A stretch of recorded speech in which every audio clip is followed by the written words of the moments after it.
وقال ربكم ادعوني أستجب لكم. Assalamu alaikum, bienvenue dans cet épisode d'invocation coranique. Aujourd'hui, j'ai voulu partager avec vous une invocation pour toutes les personnes qui ont envie un jour d'avoir des enfants. Toutes les personnes qui rêvent de ce jour où, Inch'Allah, elles pourront voir leurs enfants grandir devant leurs yeux, voir leurs enfants jouer, voir leurs enfants leur procurer du bonheur, leur procurer un sourire, les éduquer, jouer avec eux, leur parler, les accompagner durant toute leur vie. Et subhanallah, c'est quelque chose de naturel que d'espérer et de souhaiter cela. Mais malheureusement, il y a certains d'entre nous qui, la qaddarallah, se retrouvent parfois éprouvés et n'ont pas encore cette joie, n'ont pas encore eu cette chance que d'avoir des enfants. Certains attendent d'avoir des enfants peut-être depuis 1 an, 2 ans, 3 ans. Il y a parfois des couples qui mettent 10 ans à en avoir, d'autres 20 ans, voire même plus. Et donc c'est très souvent vécu comme une épreuve très très difficile. Et subhanallah, pour ceux qui ont des enfants, on ne peut pas s'imaginer la douleur d'un couple, d'un papa, d'une maman qui sont des papas et des mamans dans le cœur, qui souhaiteraient plus que tout chérir leurs enfants, mais qui malheureusement pour le moment n'en ont pas encore, qui cherchent les médecins, les spécialistes, des manières pour qu'ils puissent un jour ou l'autre profiter de cette joie qui est d'avoir un enfant. Et le Coran nous apprend une invocation pour toutes les personnes qui sont dans cette démarche-là, toutes les personnes qui peut-être vivent cette épreuve ou même ne la vivent pas encore mais espèrent un jour avoir des enfants.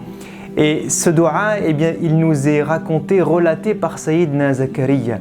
Sayyidna Zakaria, qui est le tuteur de Maryam alayha salam, il avait l'habitude d'aller la voir de manière régulière.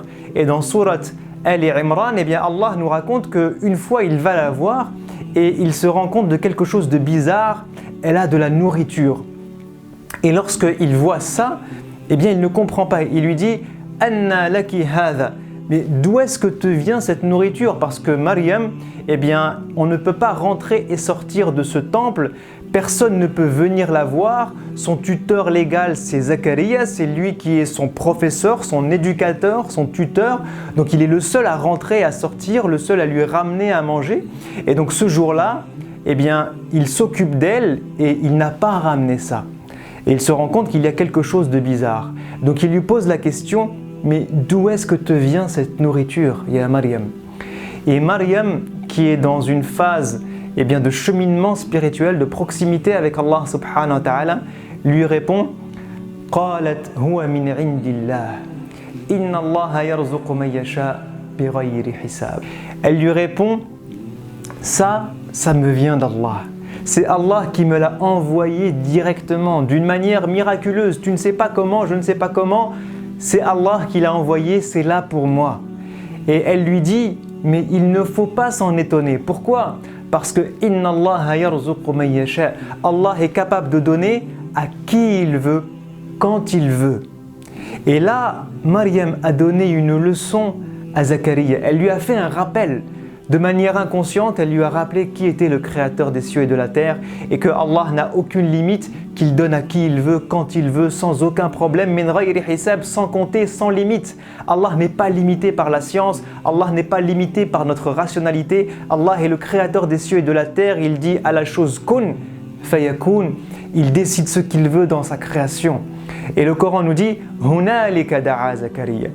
À ce moment précis, Zakaria s'est rappelé effectivement de qui était le Créateur. Et il a décidé à ce moment précis de prise de conscience après discussion avec Maryam de faire cette invocation. هنالك دعا زكريا ربه قال رب هب لي من لدنك ذرية طيبة هب لي من لدنك ذرية طيبة إنك سميع الدعاء. Il a dit: ya Allah, donne-moi des enfants. Envoie-moi de ta part une descendance qui soit belle. Une belle descendance, une bonne descendance qui fasse mon bonheur, le bonheur de mon épouse, qui fasse que mon héritage ne s'arrête pas à moi. Dans Surat Al-Anbiya, il dit « Rabbi la tadharni farda wa anta khayrul warithin » Il lui dit « Ya Allah, tu es celui qui donne en héritage, tu es celui qui fait que les choses peuvent se succéder, se poursuivre. Alors Ya Allah, ne me laisse pas seul. Ya Allah, fais que ça ne s'arrête pas là pour moi. Fais que ma descendance ne s'arrête pas ici. Que je puisse avoir des enfants et des petits-enfants et des arrière-petits-enfants.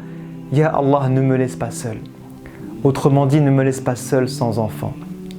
Et donc cette invocation, eh bien, elle est magnifique et elle est là pour aider toutes les personnes qui auraient du mal, toutes les personnes qui vivraient cette douleur, toutes les personnes qui auraient cet espoir d'un jour avoir des enfants qui n'en ont pas encore. Et cette invocation, elle nous rappelle que les plus grands des messagers ont vécu ce type d'épreuve. Zacharia a vécu cette épreuve, son épouse avec lui. Ibrahim alayhi salam a vécu cette épreuve et son épouse avec lui. Et il a eu des enfants à un âge très tardif. Subhanallah. Comme quoi il ne faut jamais désespérer de la miséricorde d'Allah subhanahu wa ta'ala. C'est ce que Allah lui dit et il nous apprend cette invocation. Donc faisons cette invocation pour nous. Faisons cette invocation pour que nous ayons des descendances, des enfants qui soient le bonheur de nos yeux. Et faisons cette invocation pour toutes les personnes de notre entourage qui n'ont pas encore d'enfants et qui attendent encore et qui leur donnent espoir qu'Allah subhanahu wa ta'ala fasse que ça arrive. Et si ce n'est pas aujourd'hui, ce sera peut-être demain, incha'Allah. Mais faisons l'invocation à Allah en lui disant « Ya Allah », parlons-lui. Un cri du cœur encore une fois « Ya Allah ». J'ai envie d'avoir des enfants. Ya Allah, j'ai envie de vivre ce bonheur. La tadharni farda. Ya Allah, ne me laisse pas seul. Ya Allah, ne me laisse pas seul. Ya Allah, je m'en remets à toi. Tu es celui qui donne sans compter. Alors Ya Allah, fais que je puisse vivre ce bonheur. Moi aussi. Je vous laisse avec cette invocation et je vous dis à la prochaine, incha'Allah. Assalamu alaikum wa rahmatullahi wa barakatuh.